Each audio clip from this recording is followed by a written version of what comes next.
Buenas tardes.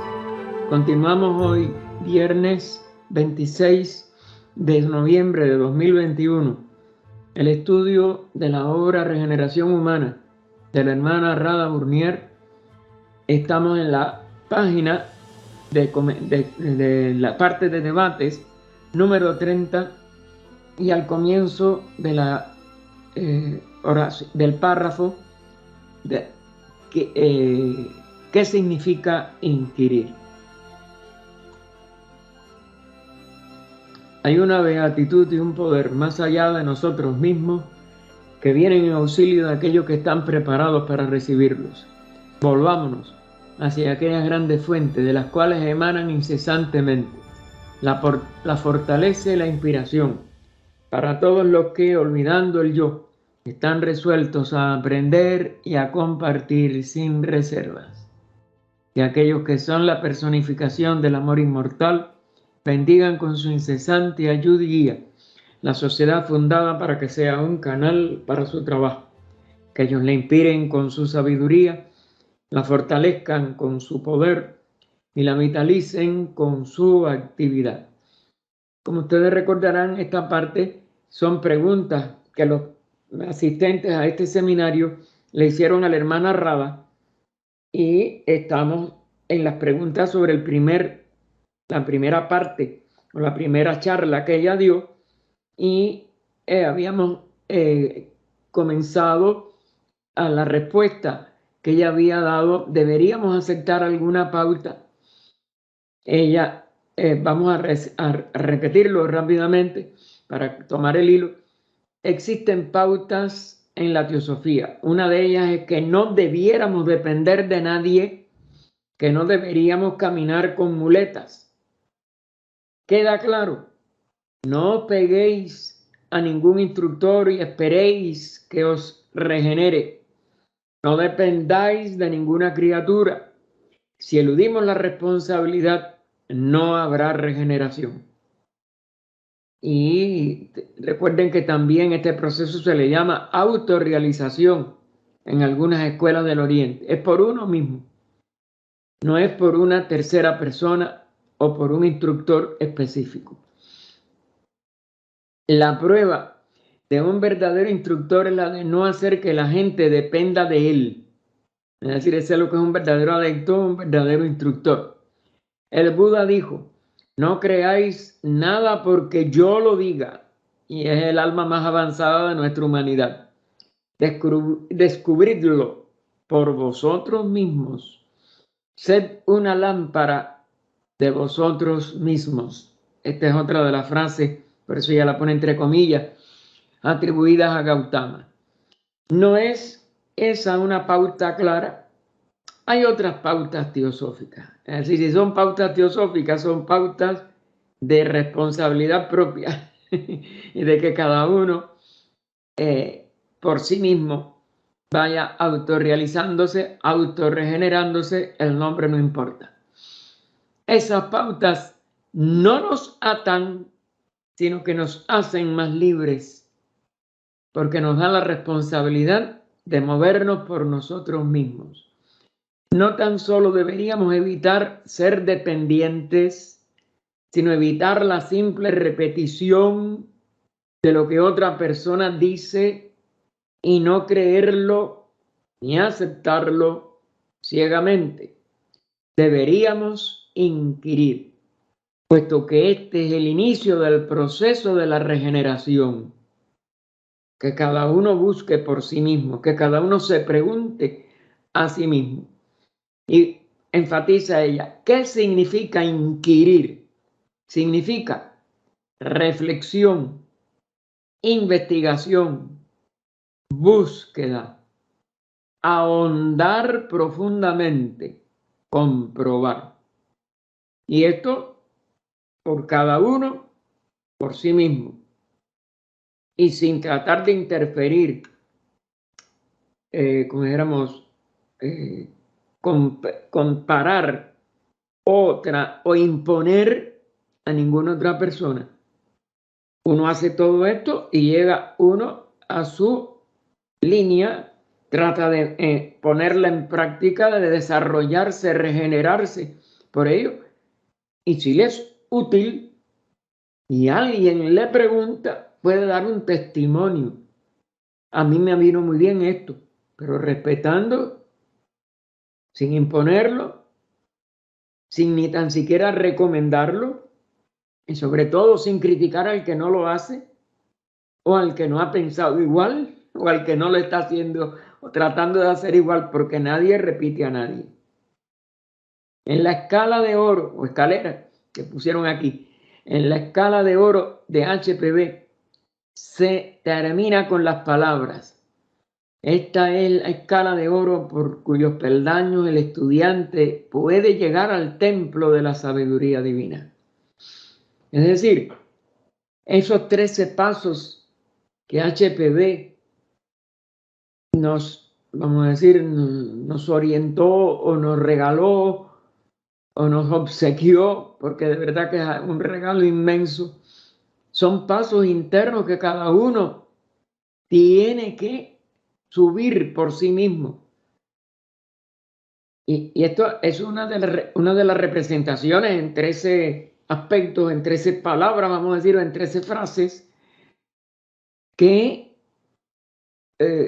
son esenciales, básicas para la autorrealización o para la regeneración de cada una de nuestras expresiones personales, de la conciencia verdadera de nosotros, que es lo único que trata de expresarse por esa personalidad.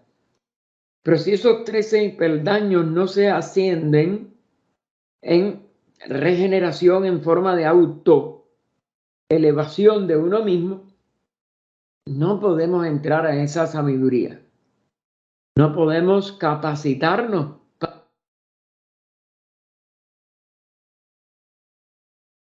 Bien, ¿qué significa inquirir? Eso sí sé que no se había dicho el otro día. ¿Ahora sí me oyen? Sí. Sí, okay. Usted estaba explicando de otro. Bien, significa reflexión, investigación, búsqueda, ahondar profundamente, comprobar. En la escala de oro de HPB se termina con las palabras: esta es la escala de oro por cuyos peldaños el estudiante puede llegar al templo de la sabiduría divina. Es decir, la verdadera sabiduría, que es la divina, y es la única sabiduría, porque es la unidad de la realidad que entonces se percibe en la conciencia como verdad, como sabiduría total. Desgraciadamente, en algunos idiomas la palabra estudiante se ha convertido en algo que no quiere decir lo mismo. Es decir, Radha también nos llama la atención. Ser un estudiante, un verdadero discípulo, eso tiene también otros sinónimos, ¿no? Es decir, un aprendiz, uno que aprende, que se capacita para ser digno de aprender, tiene que cumplir condiciones.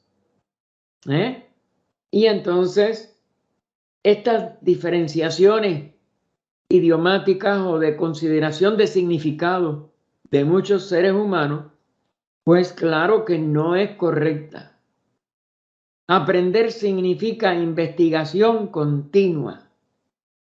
Es decir, estar uno inquiriendo mientras no alcanza la estatura de un adepto, porque es que todavía nos queda por aprender.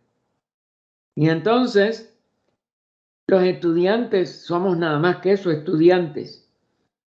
Podemos ayudarnos en un sentido fraternal, en un sentido verdaderamente superior, pero nunca en un sentido de competencia, en un sentido de que yo soy el que tengo que enseñar a los demás.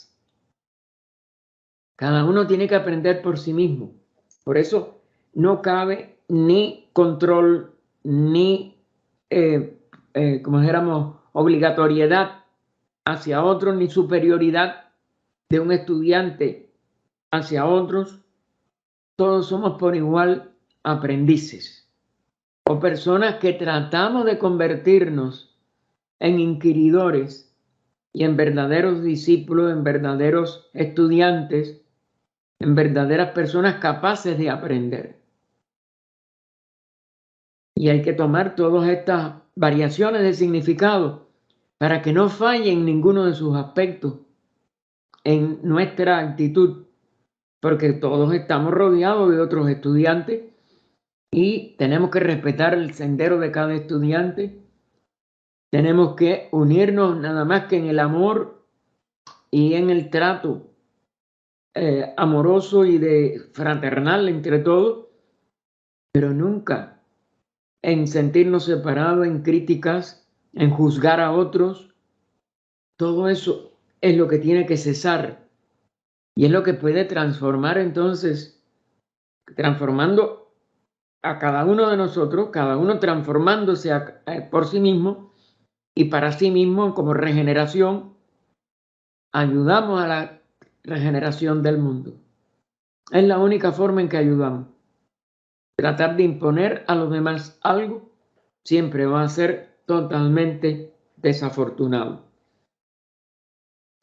Y entonces, aprender significa por eso investigación continua, profundizando cada vez más, observando cada vez más la naturaleza intrínseca de todas las cosas de la vida.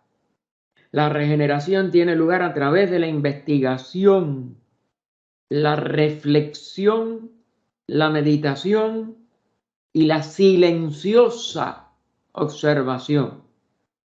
Es decir, parar el parloteo de la mente, como diría Krishnalli. No estar ni hablando con nosotros mismos, sino estar tratando de contemplar el significado, la realidad, lo que es, como él también diría, sin que las palabras estén interrumpiendo nuestra investigación. Porque el estar también en eso, nosotros estaríamos completamente conscientes de que no son las palabras la realidad, sino el estado de atención el que nos lleva a la respuesta y a la realidad. Y entonces le preguntan la siguiente: ¿hasta qué punto son importantes las pautas?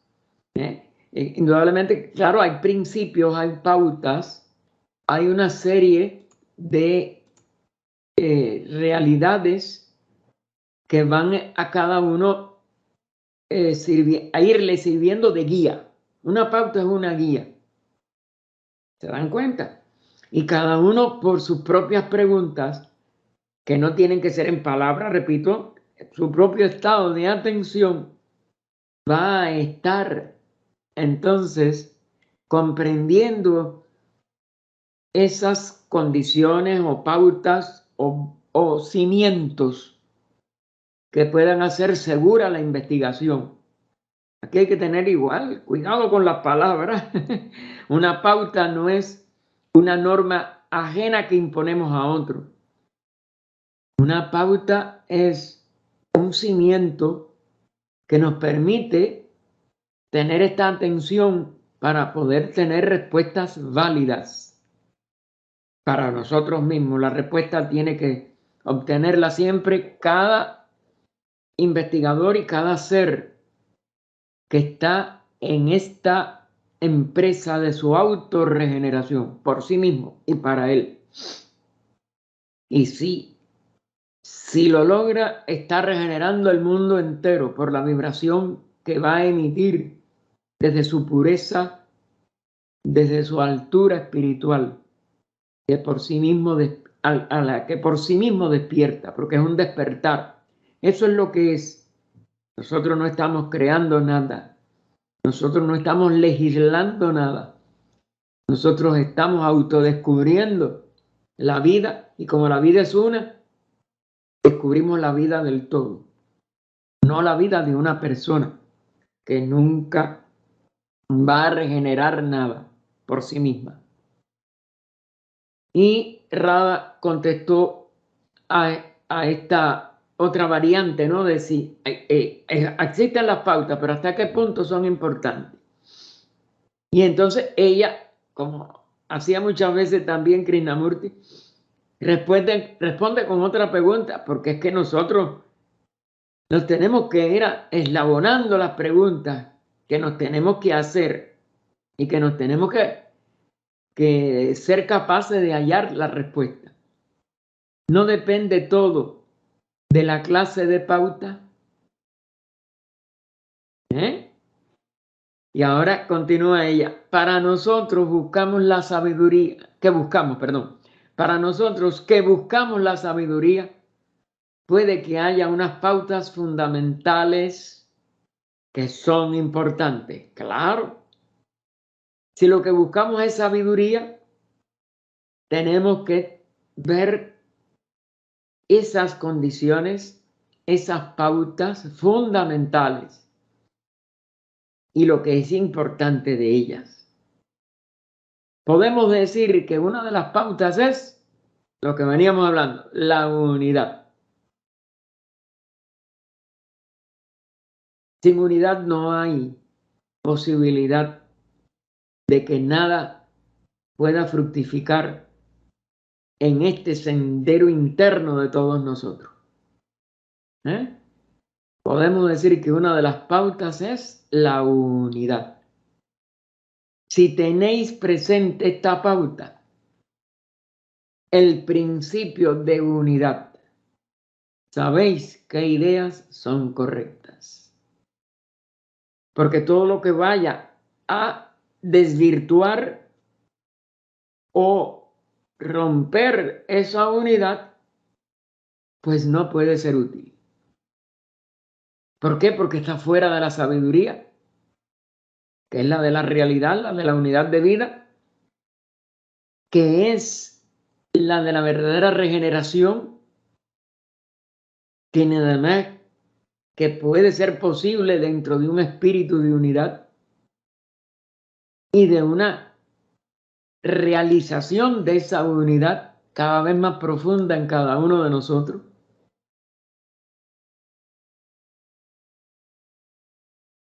Si son ideas, otra de las palabras que siempre nos van a separar, si son ideas que dividen, que crean barreras, algo está mal. La idea, por el mismo tipo de funcionamiento mental, encerrada dentro del tiempo, es decir, perteneciente ya al pasado, no puede ser de unidad. Crea una división entre lo que estamos atendiendo ahora y la memoria que queda de la idea de algo que ya fue. Recuerden que este es uno de los fundamentos de esta regeneración, que las características de la personalidad, que todas son de la mente inferior, tienen que estar ausentes o no pueden estar en nuestra atención. Tenemos que atender a lo profundo, a lo uno, a lo eterno en nosotros. Y eso no es una idea. Y esto también es difícil en el promedio actual de evolución nuestro. Y sin embargo es una de las precondiciones. Si fomentan la unidad, el amor universal, entonces es que están bien. Pero eso nunca es una idea. La unidad del amor universal es una realización, es una comprensión.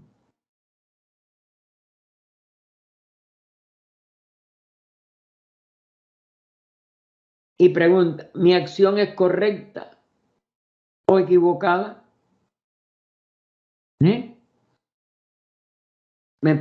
Y fíjense, yo no me pregunto mi idea, sino mi acción es correcta. Es una acción de unidad, es una acción de realización de la sabiduría. Realización.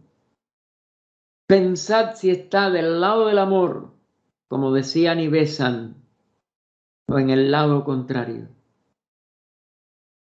Si está ausente de amor, ya no es correcto.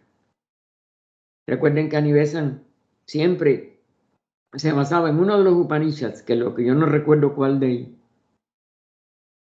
porque ella escribió tanto sobre los Upanishads y nos dejó las perlas. Y de una de esas citas de los Upanishads es que también el maestro Kacha le enseñó a Krishnaji y aparecen en las instrucciones de a los pies del maestro.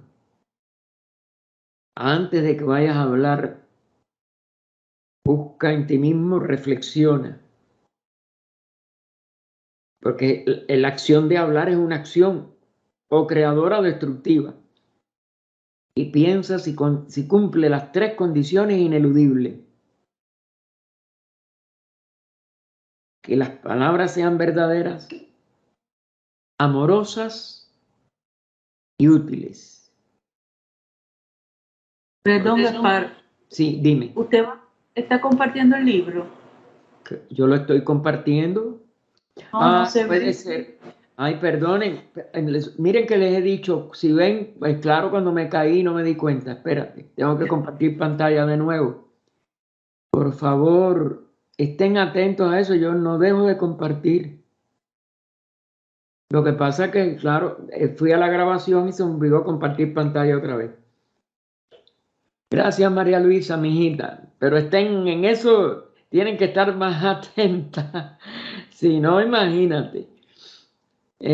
Al regresar se me olvidó que se cayó todo, se cayó compartir pantalla también. Todo lo que yo había, tengo que tener las tres cosas en mente. Lo primero es la grabación, segundo compartir pantalla y después verificar que ustedes estén otra vez.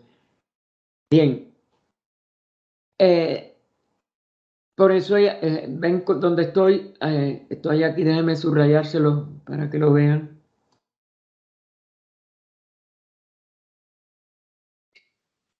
Para que no se preocupe, nosotros seguíamos el libro, yo por eso no veía la pantalla. No, pero de todas maneras, miren a la pantalla, cuanto haya una cosa cuesta que saque de lo que ya yo, eso y mantengan, para que se mantenga todo, no todo el mundo tiene la facilidad de poder leer en su libro o lo que sea. Pero aparte de ello, para que vean por dónde yo estoy leyendo.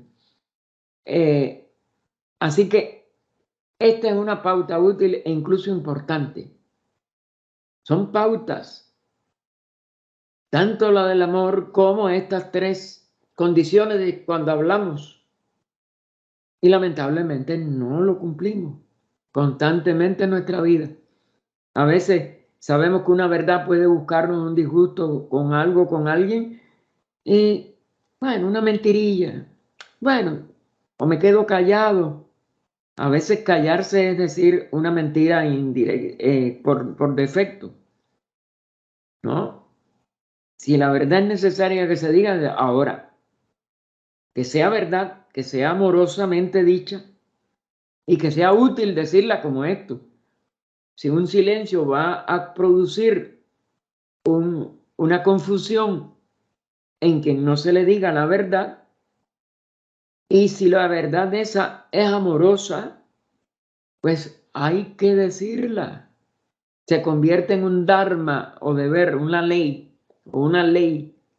de la manifestación de la búsqueda del ser humano de la verdad.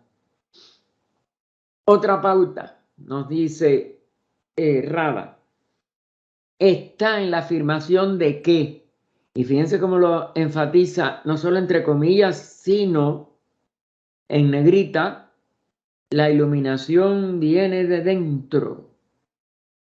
Es decir, esta es una búsqueda que tiene que ser dentro de uno mismo, que es donde único está la unidad. Claro, no en la personalidad. Viene de dentro del verdadero ser en nosotros, que está más allá de la personalidad, o que es el centro de conciencia del cual surge la conciencia personal. Porque esto es una entrada en nosotros mismos, no es una búsqueda en ninguna cosa exterior. Porque también la personalidad llega a ser tan vanidosa y tan falta de sabiduría que muchas veces cree que la va a encontrar allá arriba, fuera de sí misma, etcétera. No, es poder entrar al centro de la personalidad y bucear hasta encontrar la individualidad primero y la vida una total después. Está en nuestro ser, en nuestro más profundo ser. La personalidad es una expresión incompleta y accesoria a través del vehículo físico, a través de nuestras expresiones mentales, de ahí las ideas, etcétera, a la que la mente de la personalidad queda adherida y presa, que impiden precisamente traspasar la barrera entre lo personal y lo individual primero, y entre lo individual y lo universal después. Y continúa Rada: cuando escucháis una música a la que no estáis acostumbrados, al principio escucháis los sonidos, no la música. Esto pasa con la música que llamamos culta, que llamamos clásica, a veces incorrectamente, porque la música culta tiene distintas épocas y distintas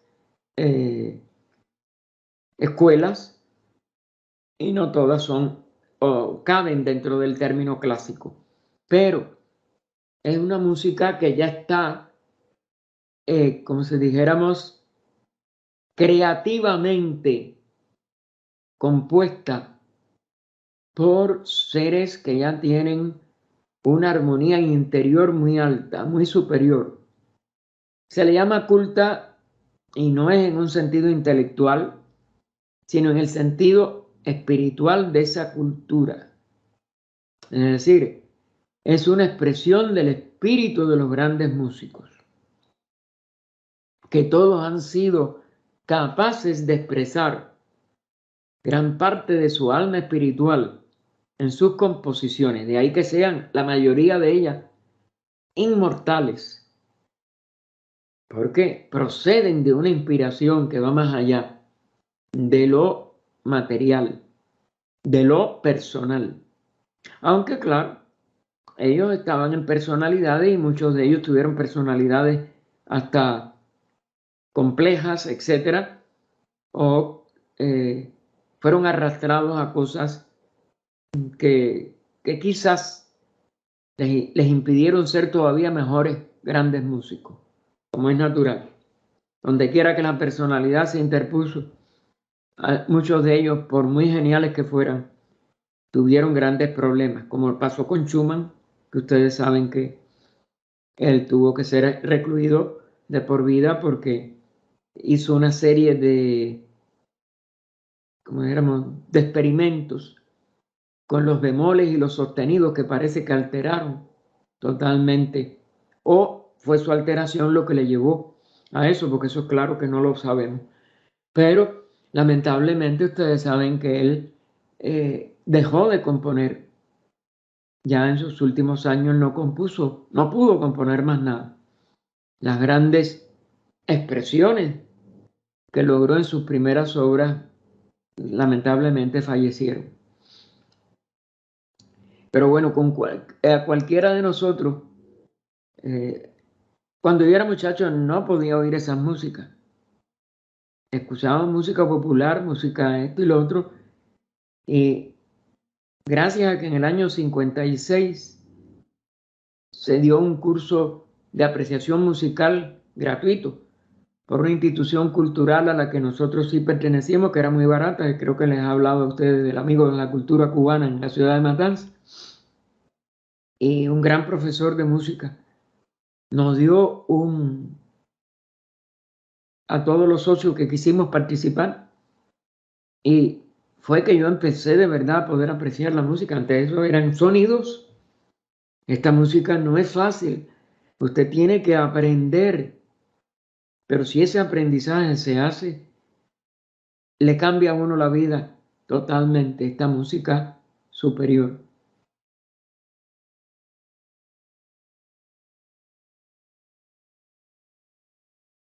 Pero si seguís escuchando, y sobre todo si uno aprende a escuchar, como un curso de apreciación musical posibilita, el sonido transmite la música porque la receptividad se ha incrementado interiormente. Ese curso, cuando aquello no había los modernos sistemas de sonido, era con discos, aquellos de plástico grande de 33 revoluciones, pero él iba poniendo el tocadisco, nos iba poniendo, y eso lo enseña a uno a apreciar la música. Y óigame, de verdad, y la receptividad es interior. Le hace a uno despertar a cómo responder a una música tan compleja como es la música de estos grandes compositores. Solo podemos ver lo que somos capaces de ver. Es decir, si no aprendemos, no lo podemos ver. Solo podemos escuchar la verdad para la cual estamos preparados. Ahora visto, no ya como música, sino como enseñanza de la sabiduría divina. Nos tenemos que preparar. Y ahí la preparación es más profunda. Ahí la preparación no es un mero curso de apreciación musical. Es poder intentar o tomar sobre nosotros la responsabilidad de los cambios básicos que hay que hacer en la vida para poder entonces comenzar a dar pasos internos hacia este aprendizaje que nos permita ver lo espiritual, sentir lo místico e identificarlo dentro de nosotros. Y aquí es donde viene entonces el cumplimiento ineludible de obras como A los pies del maestro, Las reglas de luz en el sendero, y todavía mucho más místico para los pocos, como pudo hacernos conscientes HPB, explicando los pocos místicos verdaderos de la sociedad teosófica, La voz del silencio. Pueden haber, por ejemplo, en el caso de la misma HPB, antes de La voz del silencio, los principios de ocultismo práctico, que fueron conferencias, artículos que después se hilvanaron, se compendiaron, y es hoy un pequeño folleto, porque no llega ni al tamaño de un libro, pero que están las reglas fundamentales. Si ustedes no se dan cuenta de cómo tienen que pensar, sentir, actuar, si ustedes no cambian su actuación, nunca llegarán a las reglas de A los pies del maestro o de La luz en el sendero, ni mucho menos a La voz del silencio. Esta es una pauta importante. Eso, como se decía en latín, en el lenguaje de las leyes que se aplicaron después a las leyes civiles, pero que eso, la instrucción fue primero de las leyes de la naturaleza, de las leyes internas. Conditio sine qua non. Es una condición sin la cual no es posible. El cambio primero de abandonar nuestra vida material en un sentido no de salir del mundo o irnos a una selva, de cambiar nuestra atención de las cosas de afuera que nos puedan a nosotros ser placenteras, ser bellas o lo que sea, y poder comprender que tenemos que iniciar un autodescubrimiento de quién soy, de mi verdadera naturaleza, etc. No podemos entrar en ninguno de estos pasos preliminares como los de ocultismo práctico que ella nos da y que empiezan con la armonía. Con los que vayamos a tratar de unirnos, tenemos que ser como los dedos de la mano. Todos diferentes porque no hay dos dedos que sean idénticos, pero los 5 trabajando como una mano, como una unidad. Como unidad que son. La mano es una unidad. Esto hay que aplicarlo a toda la vida y a todos los principios. Si no, no podremos aprender ni la A de la sabiduría divina o teosofía. No necesitamos ir en busca de gurús. Esa es una de las cosas fundamentales que tenemos que comprender. Buscamos seres que nos enseñen. Yo quiero ser discípulo del maestro fulano, del maestro mengano, que son para nosotros nada más que fantasmas de una realidad que existe, que es más bien de la realidad de lo que es, pero que nosotros no podemos allegarnos desde fuera. Esa es la última etapa de nuestra penetración y ascenso interno en estados de conciencia totalmente místicos.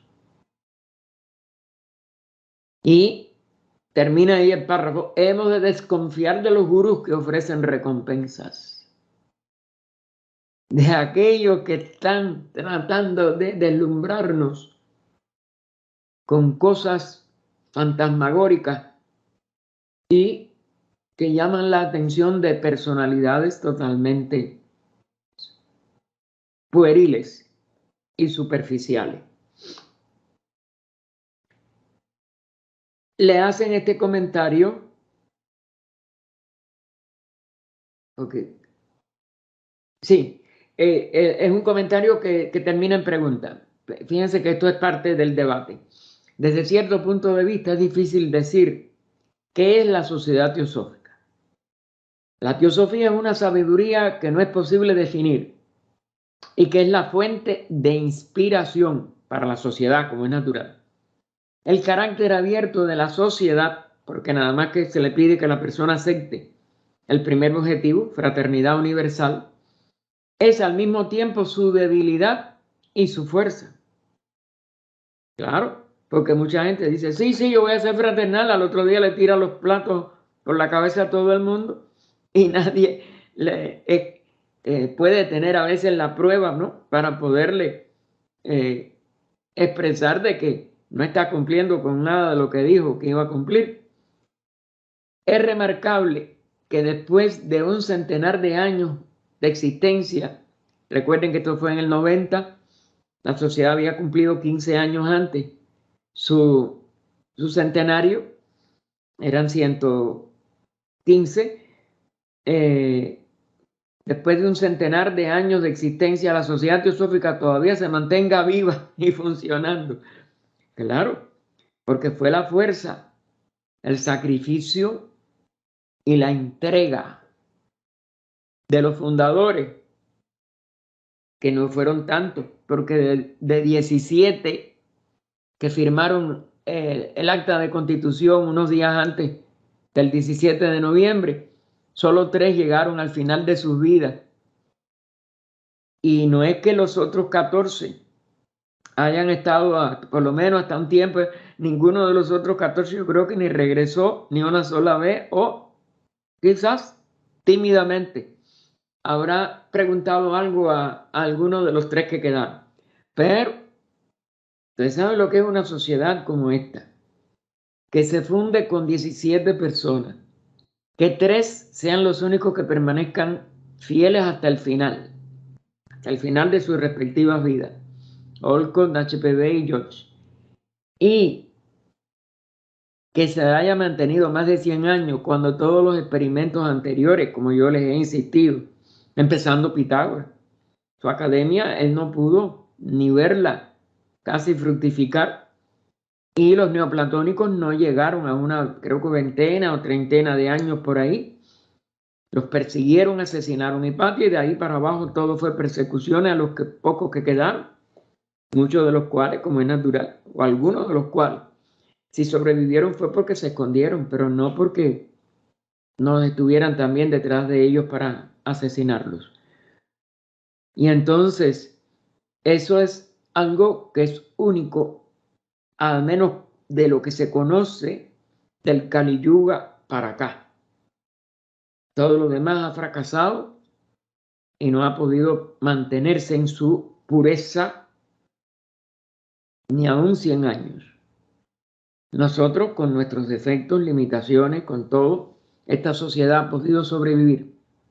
Y esto es uno de los, para mi entender, porque ha sido en medio de una de las crisis más grandes del Kali Yuga, de lo que conocemos del Kali Yuga, ¿no? Que empezó hace 12.000, digo 5.000, y mira, 12.000, 5.000 y pico de años.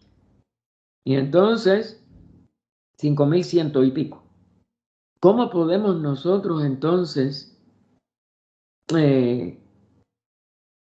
al menos asombrarnos y de que hayamos un grupo, no sabemos de cuánto, pero un grupo, porque muchos de nosotros lo sentimos así, que estamos dispuestos a seguirlo manteniendo, a seguirla difundiendo y sin imponer nada y sin hacernos gurús y sin ganar dinero y sin explotar económica o moralmente a nadie, y sabiendo nuestras limitaciones, no haciéndonos pasar por iniciados ni por nada, sino en plena labor de difusión y más nada, sin esperar más nada que se mantenga un vehículo como este. Y entonces le pregunta si ella podía hablar o si otros podrían hablar, porque esto está hecho en la primera que contesta, Consuelo Burón, la hermana de España, que ustedes muchos han visto, está al frente en estos momentos de la Secretaría General. CB es Consuelo Burón. Y entonces nos dice, o dijo ella, porque esto, como es natural, rara habría a que cualquiera expresara ideas o palabras que hablara, que lo que considerara correcto. Dice, el carácter abierto de la sociedad teosófico es en cierto modo una debilidad, porque cuando la gente viene no hay nada muy definido que decirles. Pero es una debilidad hasta cierto punto y es una fortaleza interna. Cuando uno tiene confianza, aunque lleguen a decir disparate, que yo los he tenido en la Logia Dharma, ustedes no se pueden imaginar en 60 años cuántas cosas yo tuve que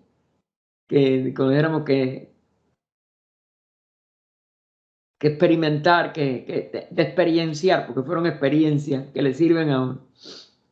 Pero en realidad es una fuerza, ¿ven? Consuelo se daba cuenta y se da cuenta. Ella sigue estando bien clara en estas cosas.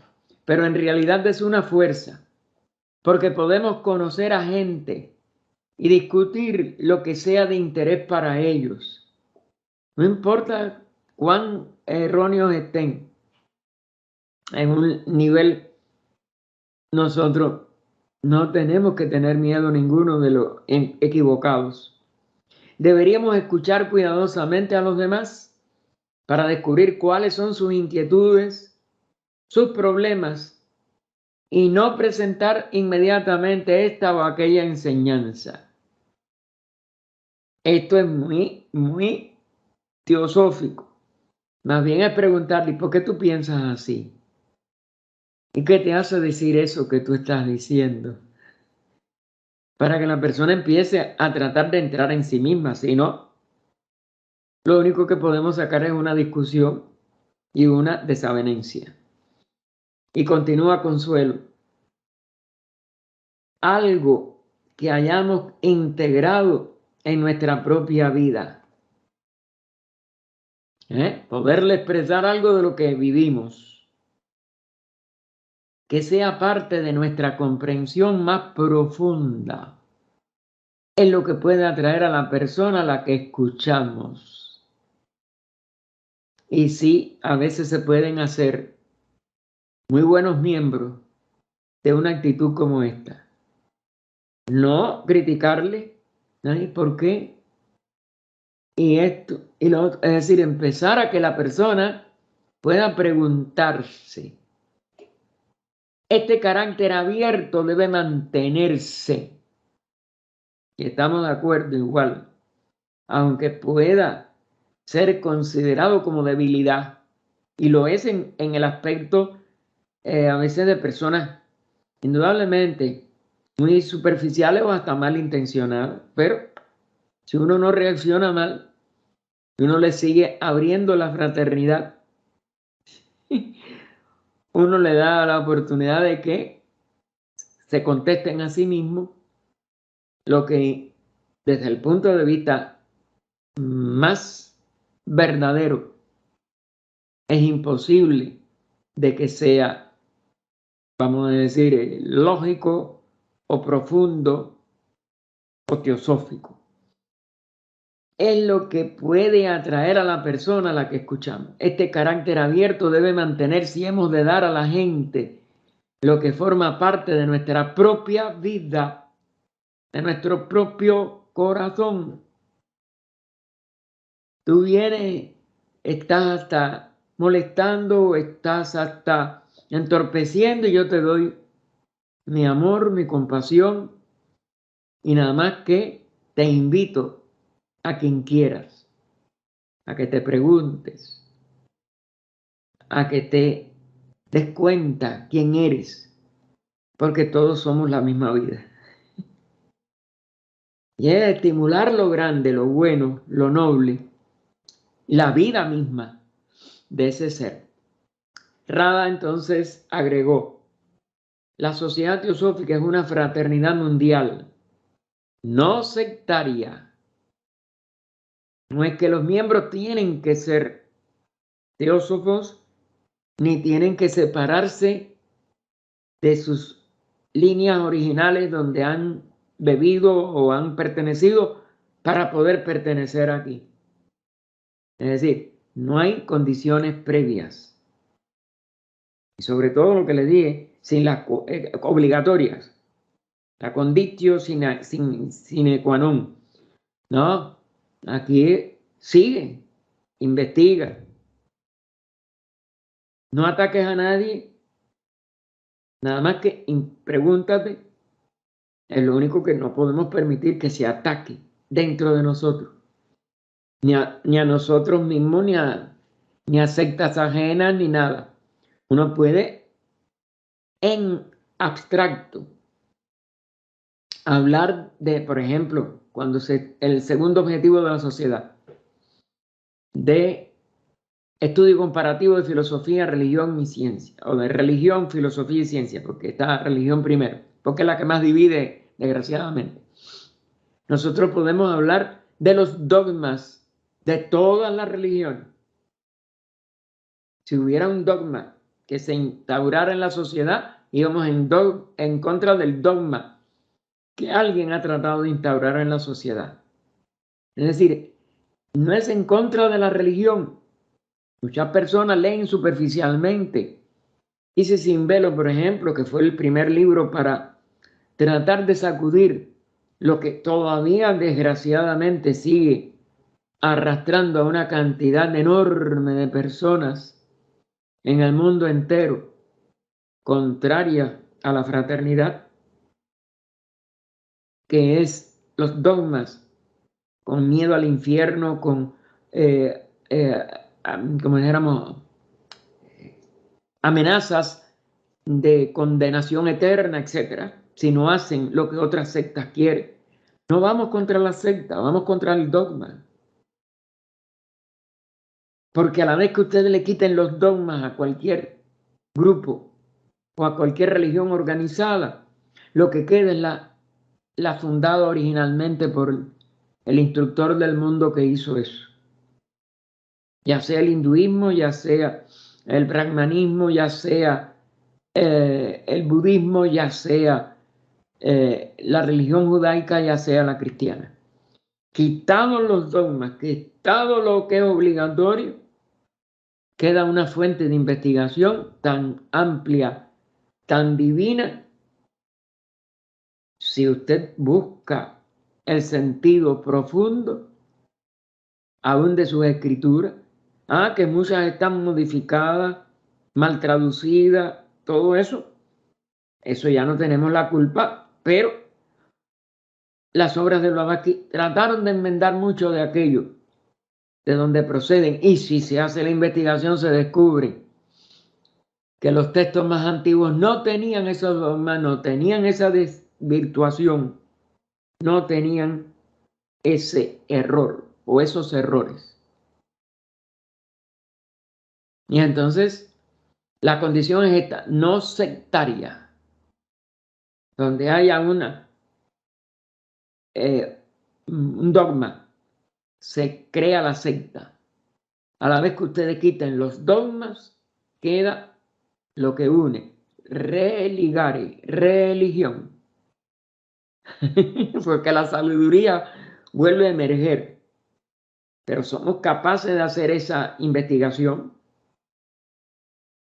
Nos ayudan libros como Isis sin velo, desprejuiciadamente estudiados.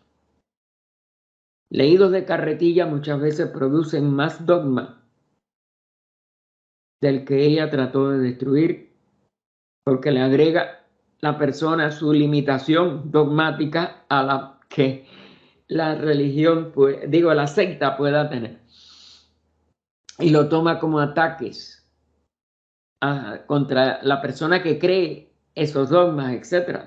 Otra de los errores de leer estas obras que tienen que estudiarse, no pueden leerse porque la lectura superficial da una falsa apariencia que no era la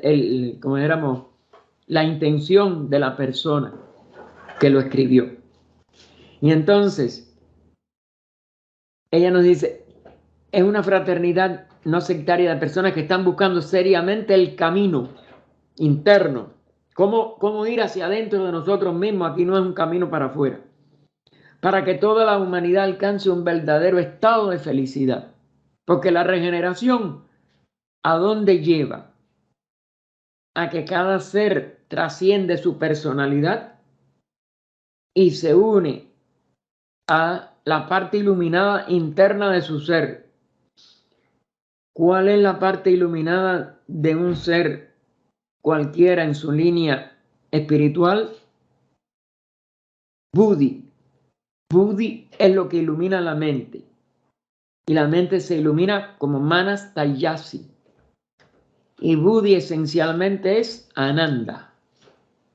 Que no es, aunque se traduce por felicidad, sabemos que es beatitud, que es bienaventuranza, más que una felicidad que se relaciona en nuestros idiomas con los vehículos personales, con el sistema nervioso, con las cosas de la personalidad. Elementos de muchas cosas diferentes están involucrados en la búsqueda de ese camino. Volvemos a insistir, de ese sendero interno, de ese autodescubrimiento.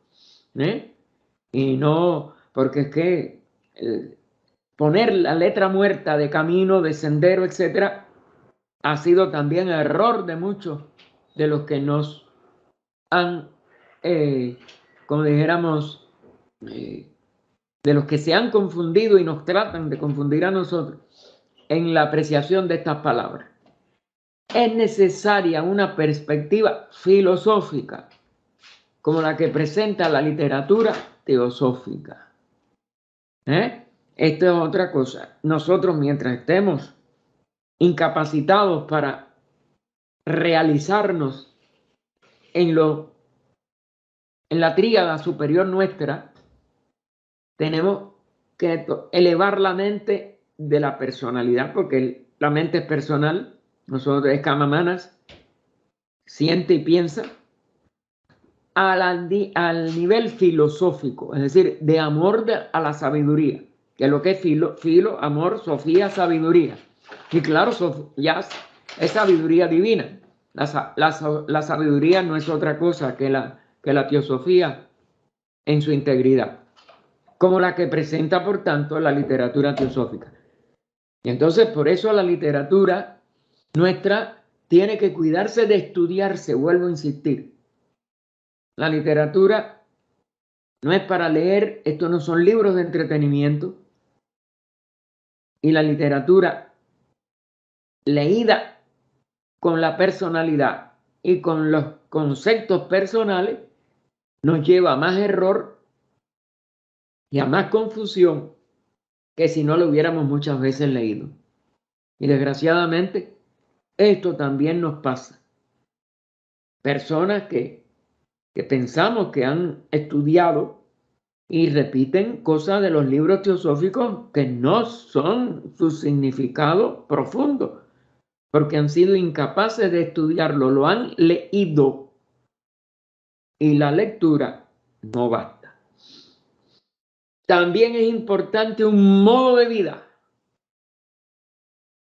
Como leen, como no han cambiado su vida, como no son capaces de darse cuenta que el estudio nada más cuando se profundiza cambia nuestra vida. Bueno, y por eso es que es una filosofía que transforma. Pues eso no hay entonces ningún cambio. Mientras ese modo de vida siga equivocado, siga como un bolsillo virado para afuera, no puede contener ninguna sabiduría. La sabiduría hay que saberla guardar, saberla recibir. Y para eso tenemos que tener en correcta posición donde pueda guardarse. Y fíjense cómo termina ella esta oración. Que sea esencialmente religioso. Y vuelvo a insistir, no dogmático, no sectario, en el sentido de el significado profundo de religare, volvernos a ligar. No dice ligar cualquier cosa, no es ligare, es religare. Religare es volver al origen de donde nosotros hemos descendido a la vida actual. Nuestro modo de vida tiene que ser el que nos religue a nuestra vida original. ¿Cuál es la vida original? La del espíritu, no la de la personalidad actual. Porque aun cuando nacemos en este cuerpo, la personalidad que traemos viene de nuestra realidad superior. Hay que religar a la personalidad actual con nuestra realidad superior para que podamos entonces comprender el modo de vida que es el único que nos religa y que mantiene ese estado superior de sabiduría. La sociedad teosófica, añade Rada, no es una sociedad religiosa, porque también, fíjense, hay que religar, no la terminación esa, en la desinencia sa, que puede degenerar en una secta. HPB decía que la teosofía no es una religión, sino que es la religión per se. Es decir, lo que religa por sí per se es otra frase latina. Lo que religa verdad, lo que religa total. Por eso no es religiosa de una de las religiones. No es que la teosofía es una religión, no es una religión, es la religión, el religare per se. La esencia de religar. Por eso esto hay que estudiarlo hasta por sílabas, como pasa con todo el ocultismo. Y por eso entonces pone, es la sabiduría religión, o la religión sabiduría, si lo quieren mejor ese orden. Recuerden que el orden de los factores ahí no altera el producto. Y al poner la sabiduría antes, pues puede ser todavía, aunque no es muy usada en castellano, esa frase, ya por eso pone el guión, pues es sabiduría religión, es sabiduría que religa, es la sabiduría que nos devuelve a nuestro hogar, a la seidad de donde es surgido nuestro verdadero ser. Ten como cualquiera de estos párrafos, cualquiera de estas respuestas erradas, hermanos, está lleno de significados tan profundos, tan inmensos, tan universales, tan totales, que estudiar esto nada más es estudiarnos una obra total, aunque no tenga la terminología a veces de los constituyentes de nuestras manifestaciones, sino que va directo a nuestra unidad de vida, unidad de toda la vida, sabiduría total, la plenitud de lo que es. Y continúa Rabba, somos conscientes de que con las actuales limitaciones de nuestra percepción, ¿cuáles son las limitaciones? La de que todos los sentidos ven, oyen, tocan, etcétera, etcétera. Es decir, las 5 sensaciones de los sentidos están limitadas a un número de vibraciones y un límite de percepciones de esas vibraciones. Nadie oye lo que es subsónico ni supersónico. Nadie ve lo que es ultravioleta o infrarrojo. Y de ahí para abajo y para arriba hay millones de vibraciones. Y esto por ponerle las dos principales. Imagínense en olores, en gusto, en todo lo demás, los 5 sentidos. Y en los 2 sentidos que todavía no tenemos, ¿cuánto nos falta por percibir?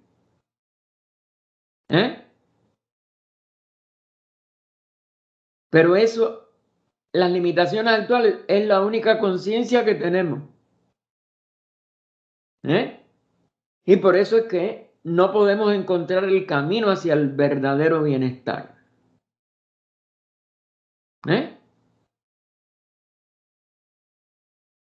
Tenemos que aumentar nuestra capacidad de sentir, nuestra capacidad de percibir, nuestra capacidad de contener dentro de nosotros sabiduría.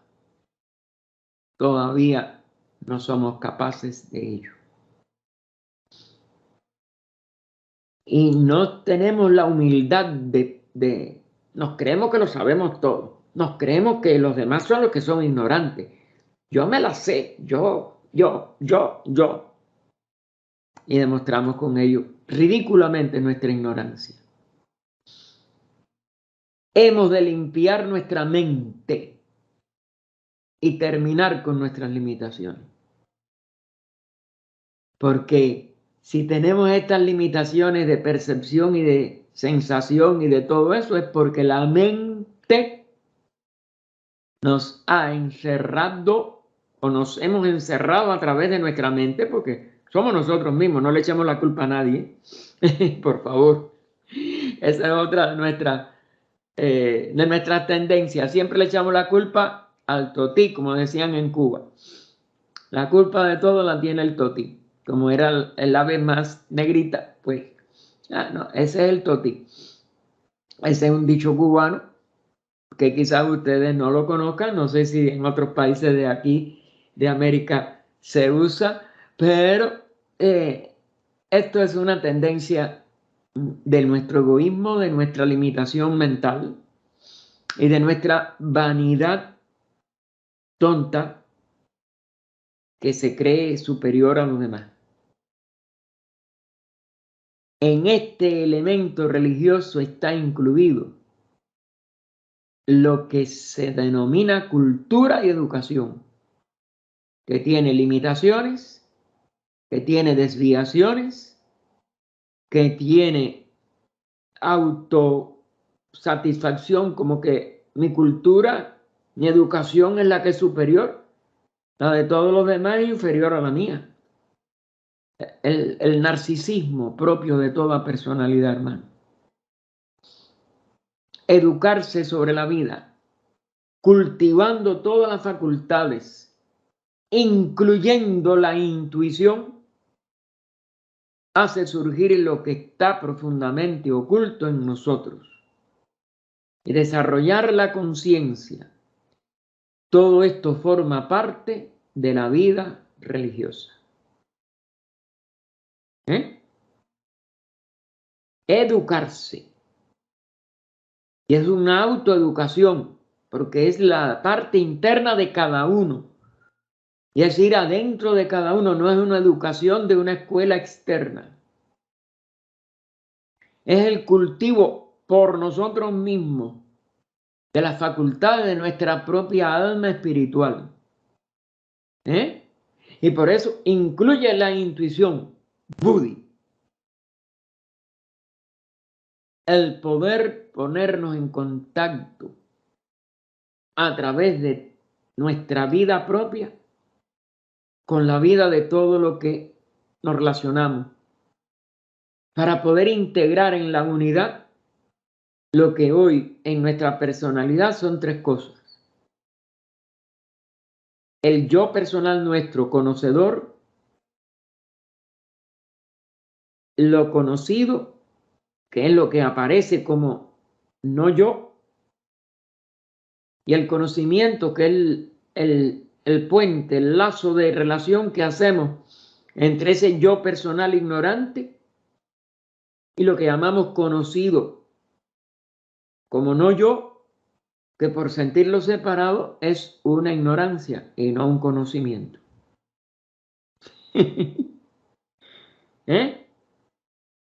Pero por la intuición no hay fallo.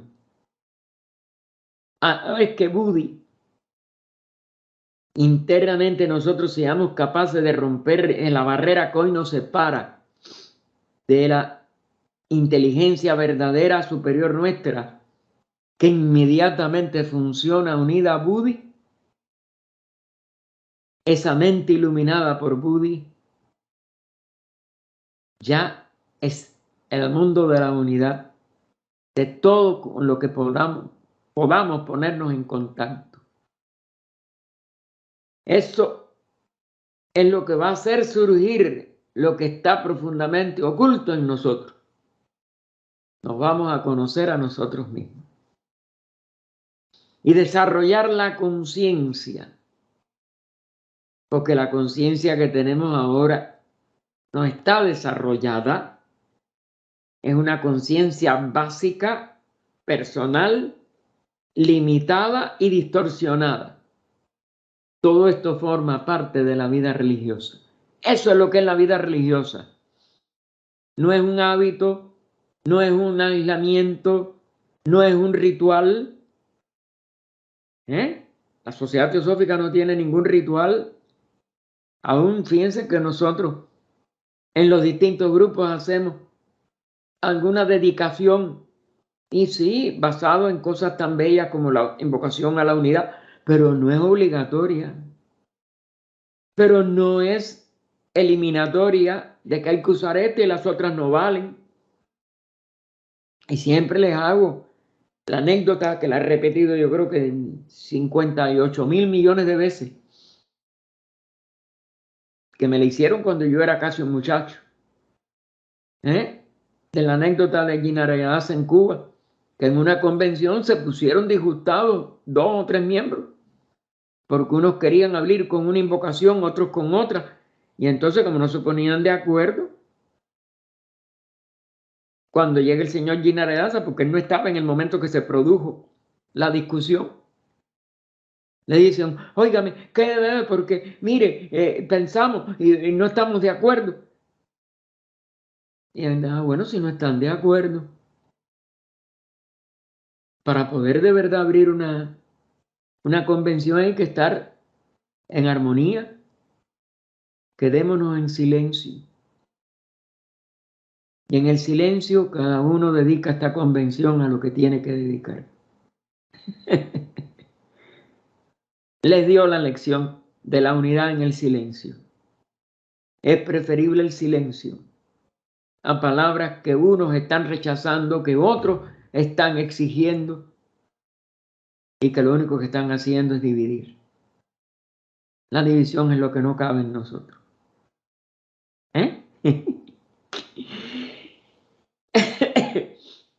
Este final de párrafo de Rada es una lección total de la verdadera religiosidad.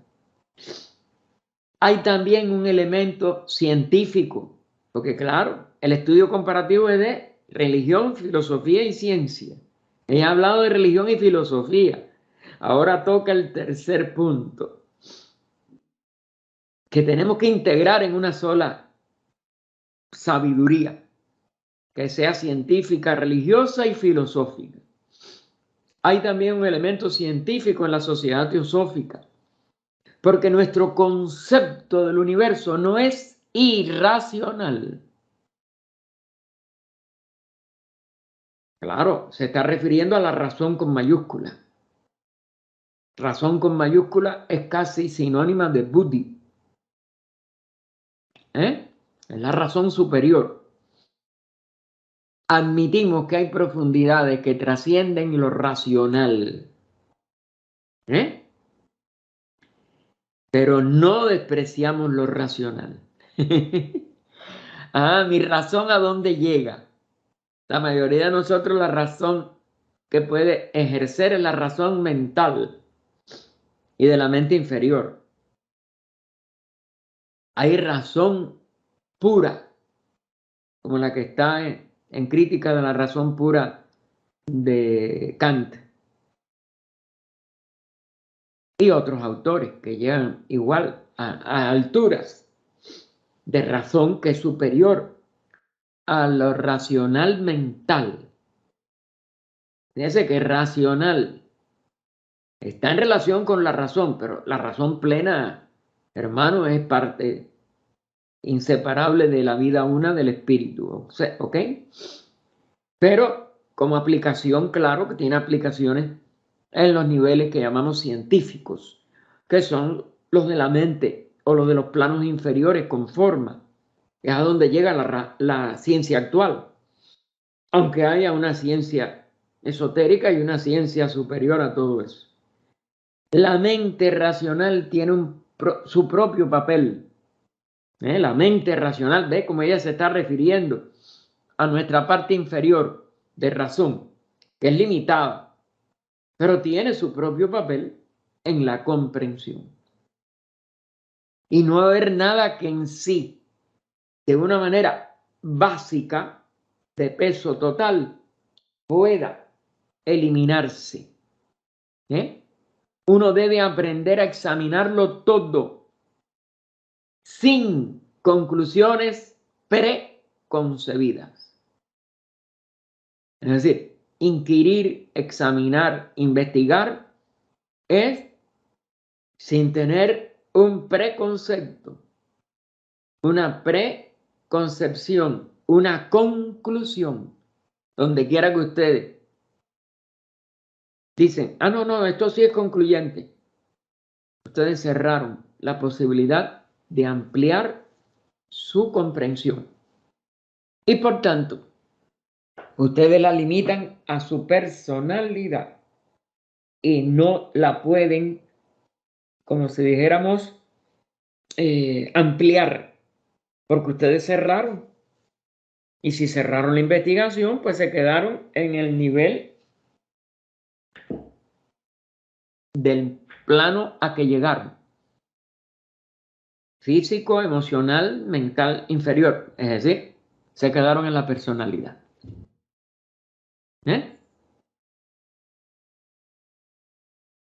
La sociedad teosófica. Bueno, solamente así es apta para la investigación espiritual. Claro, con las conclusiones preconcebidas no podemos entrar a lo espiritual, estamos en el nivel personal y las personalidades sí están relativamente, aunque sea un maya, aunque sea una apariencia, no me gusta usar la palabra ilusión porque parece que es falso, no, tiene su relativa aplicación a este plano, pero para este plano nada más. Y para el plano de las emociones o deseos y el plano de la mente concreta, a la tríada inferior o la personalidad. Entonces, ahí ustedes no pueden cerrar porque entonces se quedan en la personalidad. No se conocen a ustedes mismos. Hombre, conócete a ti mismo nada más. Empieza cuando ascendemos de la mente abstracta a Buddhi. Y empieza, todavía no concluye. Concluye en el adectado. La sociedad teosófica también es filantrópica en el amplio sentido de la palabra. No aunque lo incluye la orden teosófica de servicio, pero no incluye en sí la labor directa de la sociedad como institución, la parte material. Pero la ayuda material sí se puede a través de grupos de servicio, y por eso Annie Besant en 1906 funda la Orden Teosófica de Servicio, para que estuviera presente en una forma, vamos a decir, oficial, con un nombre oficial, con una estructura oficial, pero separada de la sociedad teosófica en lo administrativo.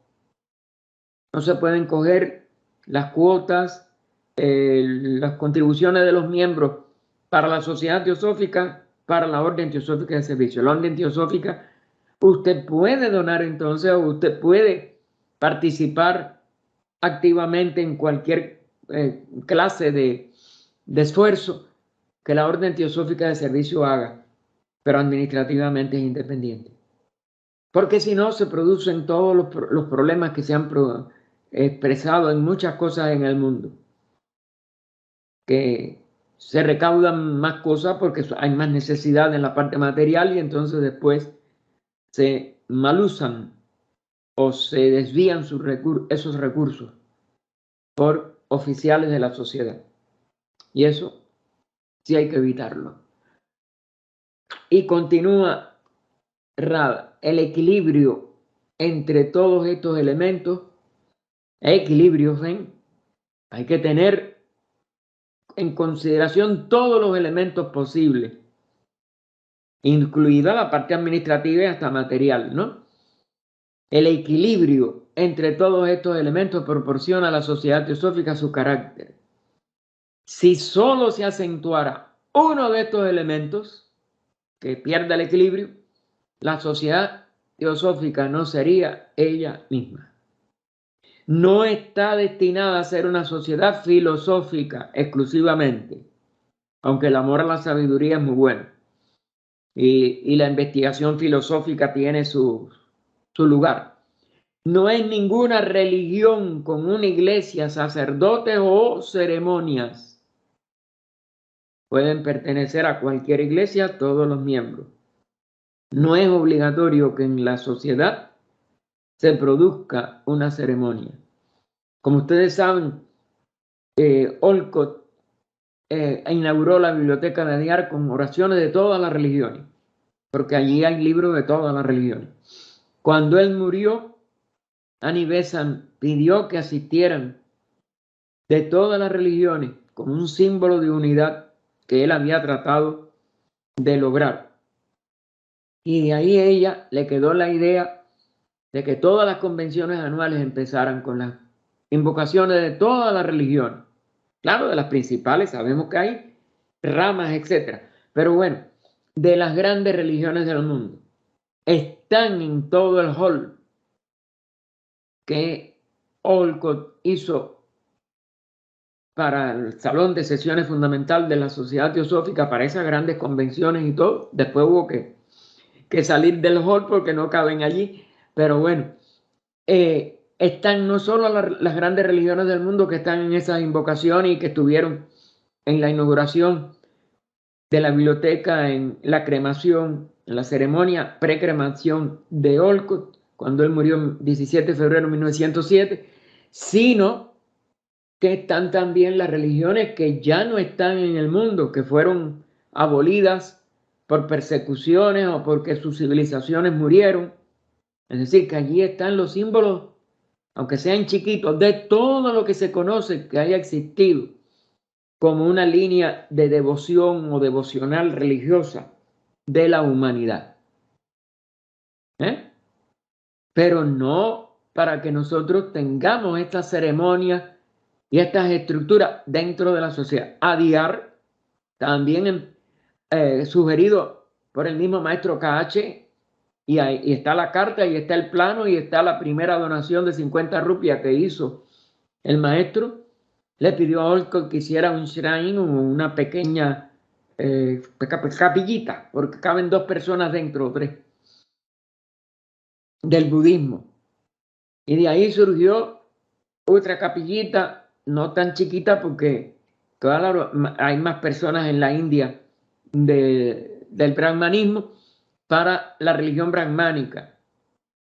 Leadbeater y Wedgwood propusieron una capillita de la Iglesia Católica Liberal, que después al fin en vida de ellos no se hizo, que yo sepa. Quizás estaba vivo Wedgwood, pero bueno, en vida de Leadbeater no se pudo hacer. Y allí yo oficié todos los domingos misa cuando yo estuve en Adiar, desde 1 de octubre hasta fin de diciembre. La última fue ya enero, no, porque enero no, había la clausura de algo y no se hizo misa.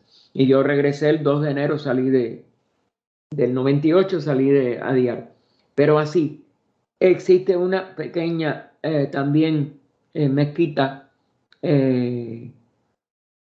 musulmana, y así existen otros puntos de oración también, etcétera, de religiones que no están ni funcionando allí, pero existen esos templos de los ¿cómo se llama? Bueno, no me acuerdo ahora de los nombres. Hay más, pero no es oficial de la sociedad. Han sido hechas por instituciones religiosas que han logrado recaudar los fondos para hacer ese lugar de oración allí, y allí sí se puede hacer una ceremonia. De hecho, la brahmánica se hace todas las mañanas a las 6 de la mañana, que es el Gayatri, saludando la luz del sol, pero no hay adoración de imágenes, etc. Y entonces todo eso es, como dijéramos, una expresión de devoción, pero no una obligatoriedad ni un dogma de la que se imponga a ningún miembro de la sociedad, aun cuando esté allí. Y entonces, no es un estamento científico, es decir, nosotros no somos una academia de investigaciones científicas, aunque miembros como Besant y Leadbeater trataron de hacer estudios de química oculta. No puede limitarse el campo que la ciencia ha escogido como su esfera de acción. Es decir, que no se le puede limitar tampoco a ciencia física. Pero aún lo que hicieron Besant y Leadbeater no fue oficial de la sociedad, es lo que quiero decir. No es una entidad filantrópica en el sentido exacto que practique la caridad externa como una de cosas obligatorias o parte de las reglas de la sociedad, etc. O de las labores de la sociedad directa, sino después se hizo, como les dije, la orden por Annie Besant. No es una sociedad de investigaciones psíquicas. No se puede allí practicar la mediunidad ni ninguna de estas tonterías que pueden enfermar a las personas o que pueden ser víctimas de engaños, que pueden ser autoengaños. La característica especial de la sociedad teosófica se deriva de la aceptación de que el ser humano es un ente complejo que funciona a diferentes niveles: físico, emocional, mental, intelectual, moral y espiritual. Debe comprenderse el ser humano completo para producir la regeneración. Fíjense a dónde nos llevó ella en su respuesta a la pregunta. Por eso tiene que abarcar todos los aspectos, pero no obligatoriamente o sectariamente o dogmáticamente ninguno. Porque solamente la completa unión de todos son los que va a expresar la realidad que se busca y la unidad del todo que se descubre. No hemos de limitarnos solamente al bienestar físico del hombre o a los avances en el campo intelectual. El carácter más bien sutil de la sociedad teosófica también es un problema, en cierto modo. Si tuviera un carácter más fácilmente definible, sería fácil de comprender y explicar qué es la sociedad teosófica.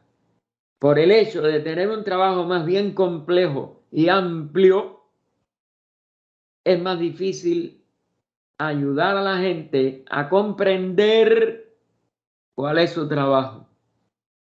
Y muchas veces a que los que tratamos como trató Rada toda su vida, porque ustedes van a ver muchas respuestas que hay aquí cuando se traten de distintos movimientos. Tuvo que tragar tantos buches de sangre porque las personas que no comprenden el trabajo quieren imponer el que ellos quieren, y muchas veces contraviniendo las reglas generales de la sociedad, que no pueden contravenirse. Esas son, como dijéramos, la constitución de la sociedad teosófica. La afiliación a la sociedad teosófica sí es muy abierta, claro. Usted acepta la fraternidad, ya puede entrar. Y no, con ninguna definición exacta, ni ninguna prohibición y ni ninguna obligatoriedad de hacer algo. Prácticamente cualquiera puede rellenar la solicitud de ingreso, suscribir los 3 objetivos, abonar una pequeña cuota y convertirse en miembro. A menudo el nuevo miembro no comprende dónde se mete porque ni lo ha preguntado bien o se quedó con su prejuicio con el que fue, pero si no lo expresa uno no le puede decir nada. Yo quiero hacerme miembro. Bueno, mira, entra. Solo tiene una vaga idea. Si hay muchos miembros con ideas vagas, la misma rama o logia, recuerden que esta palabra que es susceptible de interpretarse mal, se convierte en una rama vaga, en una logia ineficiente, señores, porque no saben lo que van a hacer y quieren reunirse. Eso, vamos a caer en trance para ver. No, eso no se puede hacer en una sesión teosófica. Nosotros tuvimos ese lío muchas veces. Algunas veces los miembros tienen ideas claras, pero son distintas a las que postula la sociedad teosófica. Es decir, claridad para ellos, pero no para la labor de la sociedad. Cuando personas con ideas claras y contradictorias pasan a formar parte de una rama, surgen problemas porque quieren convertir la rama en un organismo que se adapte a ellos, es decir, a lo que ellos quieren hacer. Sin embargo, puede ser una ventaja no cerrar la puerta, ni siquiera a las personas que solo tienen un interés superficial en los verdaderos objetivos de la sociedad. HPB decía que se crea un lazo kármico. Algo les empujó a descubrir qué es la sociedad teosófica. Y ese impulso puede influirles más tarde. Un gran número de miembros son inestables y luego se retiran. Tal vez no importe. De alguna manera están tocados. En este sentido, La sociedad teosófica es abierta. Esto es lo que podemos dar hoy. Quedamos entonces final de la página 31 de esta misma sección de debates. Estoy poniéndolo en dos secciones distintas para no. Último párrafo.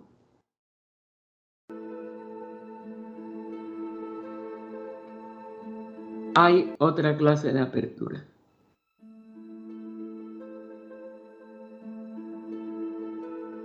Aquí este es uno de las respuestas más contundentes y amplias que siempre Rada trataba de presentar, pero aquí fue colosal. Oh vida oculta que vibras en cada átomo, oh luz oculta que brillas en cada criatura, oh amor oculto que todo lo abarcas en la unidad de cada ser que se sienta uno contigo, sepa que por lo tanto es también uno con todos los demás. Paz, paz, paz a todos los seres. Nos vemos, si Dios quiere, en una hora. Hasta luego, hermanos.